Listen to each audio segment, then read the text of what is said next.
ये वैसे ही है भाई साहब कि हरियाणा में एक लड़का लड़की भागे घर से, और हरियाणा में सेम गोत्र में शादी का मतलब एक ही फैसला होता है उसके बाद। तो राजस्थान में जब आप जाएंगे आईएएस बनते ना, एक दिन आता है साल में, अक्खा तीज कहते हैं उसको।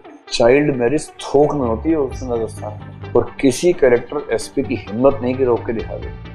महात्मा गांधी की जब शादी हुई, उनकी पत्नी की उम्र कितनी थी? शायद 11-12 के आसपास थी, शायद 13 के आसपास थी। जो लड़कियां बैठी है ना सुबह सुबह उठ के भगवान की पूजा के साथ, एक आदमी की और पूजा करना, उसका नाम है डॉक्टर अम्बेडकर।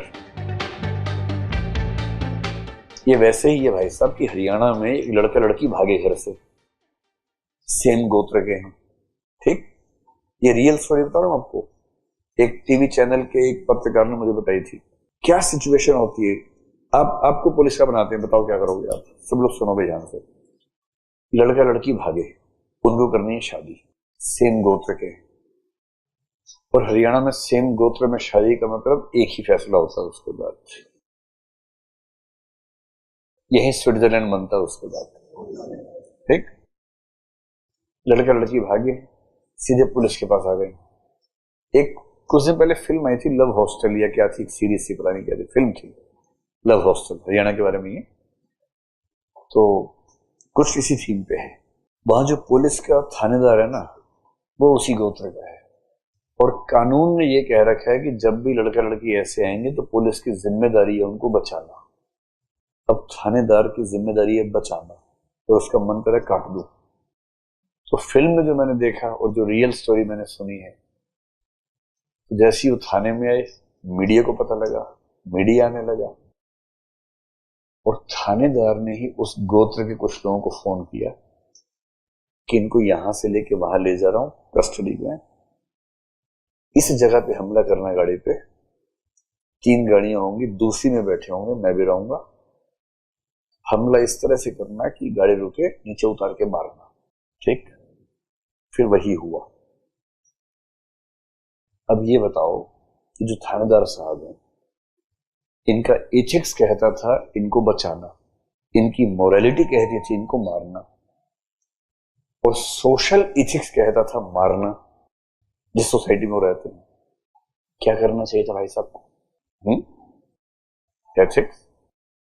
इसलिए जब आप वकील बन गए किसी के, या तो बनते ही नहीं भाई साहब, but if you have accepted the case, then it's your ethical responsibility to fight the case with full knowledge, full wisdom. Whatever you can do best to save your client, you have to do. That is your professional responsibility. So when you are doing a profession, आप IAS बनेंगे, कितनी बार आपको अपने ही society के खिलाफ काम करने पड़ेंगे, because your professional responsibilities are more important than your social commitments at that time. And many a times your society will be expecting something from you which is unconstitutional. ध्यान रखना, सोसाइटी कई बार गलत काम सिखाती है, लड़ना पड़ेगा आईएएस बनने के बाद। राजस्थान में कहां से हो आप? यूपी से हो। राजस्थान में जब आप जाएंगे आईएएस बनते ना, एक दिन आता है साल में, अक्षय तृतीया, अक्खा तीज कहते हैं उसको। चाइल्ड मैरिज थोक में होती है उस दिन राजस्थान में, और किसी कलेक्टर एसपी की हिम्मत नहीं कि रोक के दिखा दे। रिटेल में नहीं होती, होलसेल में होती है उस दिन। कहाँ गया तो उनसे पूछो ना जो है। मतलब आसान नहीं होता भाई, जब आप सिविल सर्वेंट बनेंगे आसान नहीं होता। अगर सीएम भी सपोर्ट कर रहे होंगे तो आप क्या करेंगे? आप तो डीएम है ना भाई, जो पापा है वो सीएम है, और वो सपोर्ट कर रहा है, उसको इलेक्शन जीतना है 1 साल बाद। So it's not that easy जैसे हम समझते हैं। जी जी जी बोलिए। एकदम ठीक हुआ जब हमने शारदा एक्ट पास किया। What is Sharda act? Sharda act was the first act जिसमें शादी की उम्र हमने तय करनी शुरू की। पहले अलग ही चल रहा था, बच्चे तुम क्या कर रहे हो? अब बच्चे नहीं, हम पति पत्नी हैं, कंचा खेलने पति पत्नी है। कितने साल के हो बेटा? मैं 8 साल का हूं, ये 6 साल की मेरी पत्नी है। अब समझ नहीं पा रहे भाई क्या करें इनका, ये तो पति पत्नी है। 20-22 साल के होते होते माँ बाप बन गए। पहले बच्चे इनके बड़े हो जाते हैं उस समय तक। तो महात्मा गांधी की जब शादी हुई, उनकी पत्नी की उम्र कितनी थी? शायद 11-12 के आसपास थी, शायद 13 के आसपास थी। अब सोचिए जरा, यहां जो लड़कियां बैठी ना, भगवान को धन्यवाद करना बार बार। इस उम्र तक, वहां तो पहले का जमाना अलग होता था बहुत ज्यादा, 13 साल होते होते शादी हो जाती थी। शादी तो 6 में हो जाती थी, 1 में हो जाती थी, गोना 13 में होता था।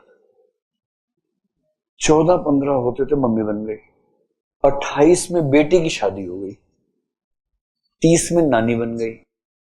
यहां 32 तक अटेम्प्ट चल रहे हैं अभी। वहां 30 में नानी, और ये कौन आ रही है? ये भी आ रही है, बेटी भी, उसकी बेटी भी आ रही है। कहां जा रही है? प्रीलिम्स का एग्जाम। पर छोटी बच्ची कह रही मेरी नानी का प्रीलिम्स है, प्रीलिम्स है। नानी मेंस देगी। जो लड़कियां बैठी है ना, सुबह सुबह उठ के भगवान की पूजा के साथ एक आदमी की पूजा करना, उसका नाम है डॉक्टर अंबेडकर। क्यों? कुछ दिनों में समझ में आएगा, जब हिंदू कोड बिल समझेंगे। वरना महिलाओं की हालत अच्छी नहीं थी।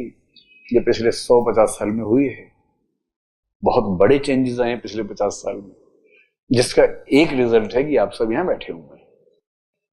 वरना भी घुमा रहे होते पार्क में मुन्ने को। आप यहां हैं क्योंकि आपको ऐसा मौका मिला, और ये इसलिए मिला कि स्टेट ने सोसाइटी से झगड़ा मोल लिया। अगर स्टेट सोसाइटी से झगड़ा मोल न लेता तो आपको आजादी ना मिलती। इसी में एक स्टेप क्या होता है, 3 तलाक वाला जो था वो भी social custom, but in Shayara Bano case the supreme court decided that 3 talaq system और तलाक बिद्दत सिस्टम इज अनकॉन्स्टिट्यूशनल। तब भी विरोध हुआ। कई लोगों ने कहा ये क्या बात है, हमारी कस्टम है, हमारी मोरालिटी है, आप क्यों बीच में आ रहे हो? तो सुप्रीम कोर्ट बोलता भाई साहब, constitutional morality is over and above the public morality, और ये बात कई बार कह चुका है। फिर नाज फाउंडेशन का केस आया, और उसमें हमारा सेक्शन आईपीसी का 377 वो सीधे बोलता है एनी रिलेशनशिप बिटवीन 2 मेल्स और 2 फीमेल्स इज ए क्राइम। अब लोग कह रहे हैं भाई 1860 में बनाया था आपने ये आईपीसी, 1861 में, और वो भी उसके 20-25 साल पहले ड्राफ्ट उसका बना, फाइनली पास हुआ 1861 में। 1830s का वो ड्राफ्ट है, and you have been using the laws in 2020s which were prepared in 1820s और 30s। 200 years gap। और दुनिया के कितने सारे देशों ने एक्सेप्ट कर लिया कि भाई ह्यूमन नेचर में कुछ लोग ऐसे हो सकते हैं। Why should you impose your sexuality on their personality, their being? तो सुप्रीम कोर्ट ने कहा, जो कि पहले नहीं कहा था। पहले हाई कोर्ट, सुप्रीम कोर्ट खूब उछल कूद चल रही थी, बास्केटबॉल मतलब वॉलीबॉल चल रहा था। और नाज फाउंडेशन में बड़ी अच्छी बात क्या हुई है, ये वो केस है जिसने सारे धर्मों को एक कर दिया। You be surprised to know, इस केस में होमोसेक्सुअलिटी के खिलाफ सारे धर्मों के लोग एक साथ कोर्ट में गए थे। ऐसी धार्मिक एकता भारत में नहीं दिखती कभी। Religious unity can be seen in such cases. लेकिन सुप्रीम कोर्ट तो सुप्रीम कोर्ट है, उसने करना सब आए तो क्या हो गया, सब भागो। जो कॉन्स्टिट्यूशनल मोरालिटी के खिलाफ है वो खिलाफ है। How can we accept it? The law has to fight with the society in order to give equal fundamental rights to all sections of society.